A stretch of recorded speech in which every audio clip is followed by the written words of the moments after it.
What's up guys, Leaf right here, welcome back to the channel, and today we're going to be discussing the recently announced Canon M50 Mark II and whether it is a good option to upgrade from if you already currently own a Canon M50 Mark I. Make sure you guys stay tuned.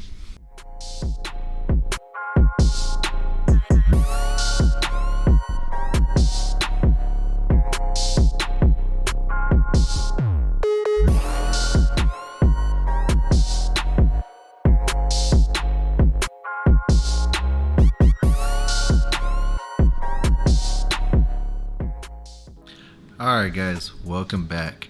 So if you're new to my channel, the kind of things you guys will see here is tips, tricks, reviews, tutorials for the budget filmmaker / content creator. So if that's something you guys are interested in, consider subscribing right now.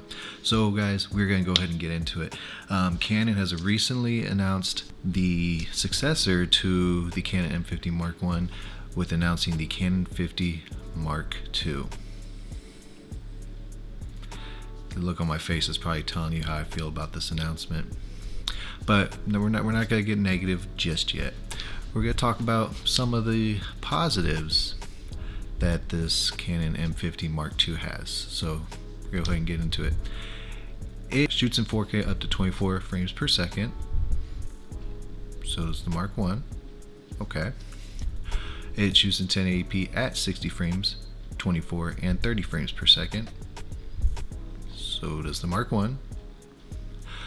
Shoots at 120 frames per second at 720p, just like the Mark I. I think you're starting to get the trend here. There's not much difference in these releases.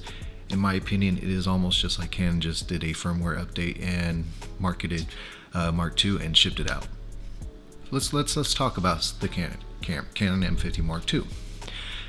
Again, shoots in 4K at 24 frames per second with the additional 1.7 crop without the dual pixel autofocus, just like the Mark I version.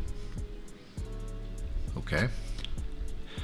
Shoots in 1080p at 60 frames per second, 30 frames per second, and 24 frames per second, and 120 at 720p. Same as the Mark I. Same sensor. Same processor, same ergonomics, which I actually don't mind the ergonomics on the Canon M50 Mark I, so that really doesn't bother me.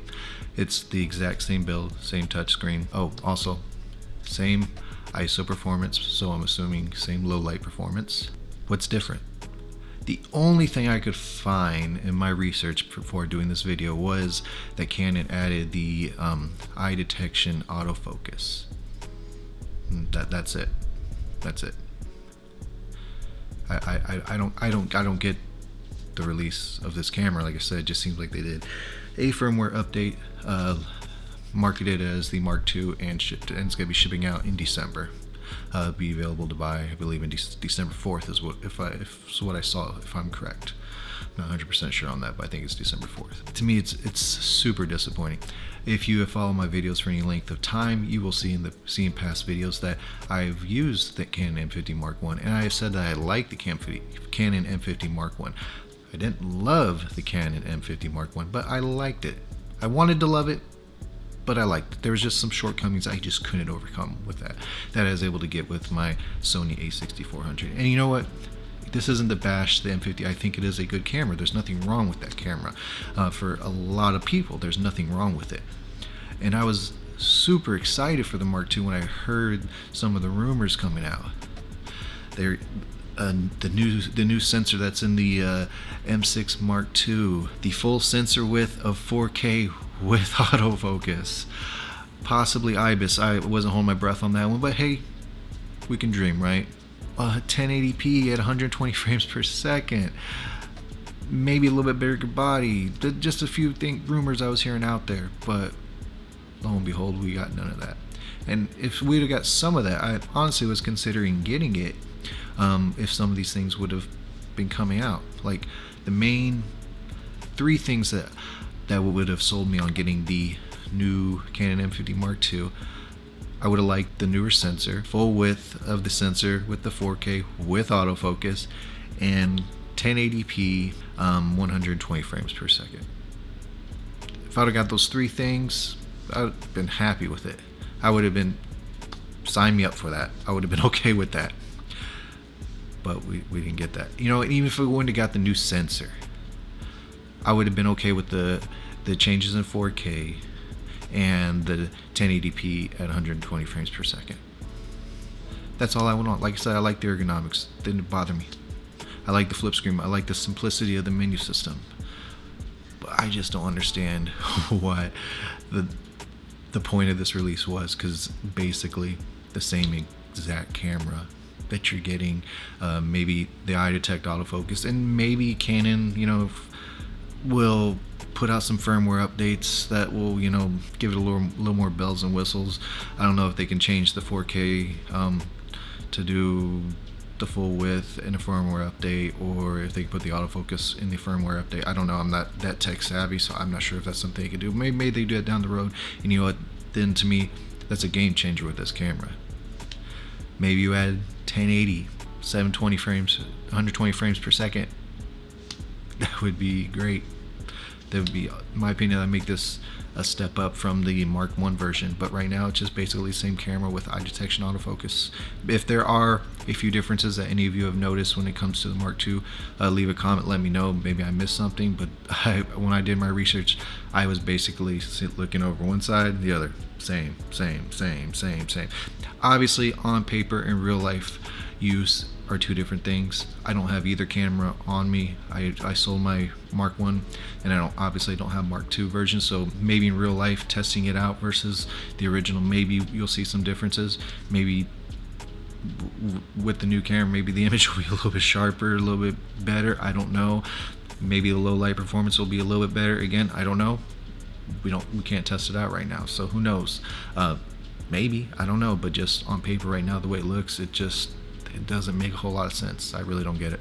So anyways, this, like I said, this isn't to bash the M50. I think it's a good camera. I just don't understand the release of the Mark II when it's basically the same exact camera. It just makes no sense to me. So if you currently own a Mark I, do I think you should upgrade to the Mark II? Probably not. Unless you're wanting to hold out hope that Canon's going to release some firmware updates that's going to make it better than the Mark I. But I wouldn't hold my breath for that. If I had a Mark I, and I saw the release, I would probably, you know, just leapfrog that. If I was in the market to upgrade from the Canon M50, I would probably just leapfrog that and go up to the M6 Mark II. Or, you know, you could even, for a couple $100 more, you could probably just hop into full frame and get the Canon RP. That's gonna, you know, give you a bigger sensor, get the full frame, better low light performance. You're gonna be more future proofed with that than you are probably with the Canon M50. So I don't know. That's probably what I would do, but obviously I can't tell you guys how to spend your money. That's your money. So that was just this has been kind of my rant, because I was really looking forward to this camera coming out, and then when I saw the specs, it was just super disappointing. So yeah. But anyways, like I said, if you have the Canon M50, I would stick with that, or go to the next level, the M6, or even the Canon RP at that point, and just go on from there. But again, you never know. Maybe, you know, if you want a newer camera with the M50 Mark II and you want to hope the Canon gives some really good firmware updates down the line, you know, that's obviously your decision. But me personally, I am sticking with my Sony a6400 right now. We'll see. Maybe Canon does do something down the road, and maybe it might entice me to go to the Canon M50 Mark II. But until that day, I'm riding with the a6400. Have no complaints. Anyways, guys, I hope you guys found this video useful. I hope you guys liked it. Again, if there's anything you guys want to see, please leave a comment, let me know. If you're not subscribed, please hit that subscribe button, hit that like button. Again, leave me a comment. We'll see you guys at the next video. You guys have a good one.